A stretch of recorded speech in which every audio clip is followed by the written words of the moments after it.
2 minutes pour t'éduquer sur les maladies cardiaques et t'apprendre comment prévenir et protéger ton cœur. Bienvenue chez Dr Hart, je suis Deka, je suis cardiologue et cardiopédiatre. Je te parle ici chaque jour d'une maladie cardiaque. C'est quoi cette maladie? Quelle est sa cause? Comment on peut la prévenir? N'hésite pas à liker, à t'abonner et à partager un maximum pour faire profiter tout le monde. Aujourd'hui, je vais vous parler de ce qu'on appelle l'hypertension artérielle. C'est quoi l'hypertension artérielle?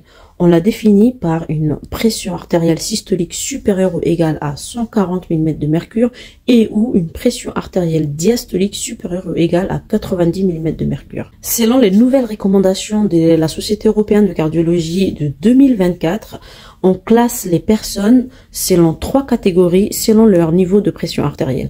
Il y a la catégorie de gens qui ont une pression artérielle dite non élevée, c'est-à-dire inférieure à 120 sur 70 mm de mercure. Il y a la population dite avec une pression artérielle élevée, avec une pression comprise entre 120 sur 70 et 139 sur 89 mm de mercure. Et il y a les personnes chez qui on diagnostique et on dit avec une hypertension artérielle parce qu'ils ont une pression artérielle supérieure ou égale à 140 sur 90 mm de mercure. C'est une maladie très très grave qui est responsable d'une mortalité très importante dans le monde. Elle est appelée les tueurs silencieux parce qu'elle touche toutes les artères de notre corps. Elle touche les artères du cerveau, des yeux, du cœur, tous nos artères des membres. Comment on pose les diagnostics de cette maladie?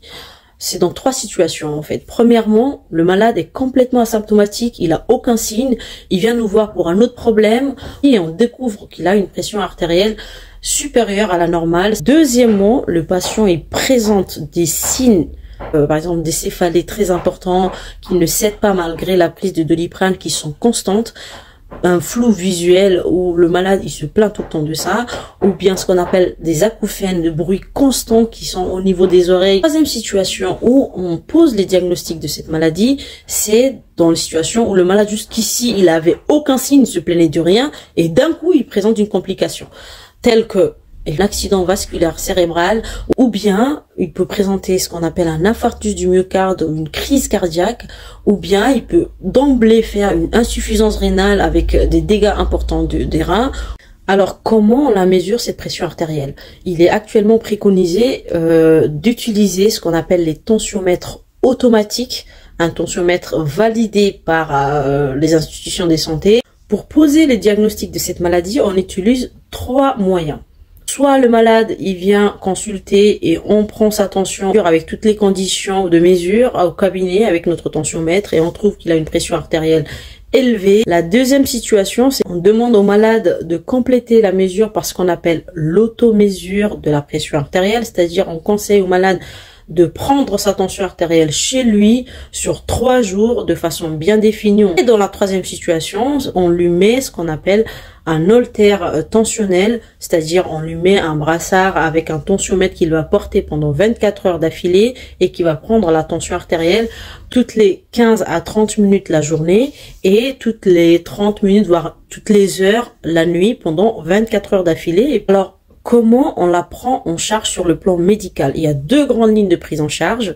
Premièrement, il y a ce qu'on appelle les mesures hygiéno-diététiques qui sont premièrement l'éducation du malade sur comment adopter une alimentation saine, une activité sportive régulière au moins 5 fois par semaine, réduire ou éviter la consommation des toxiques ou des substances stimulantes ou euphorisantes et des drogues.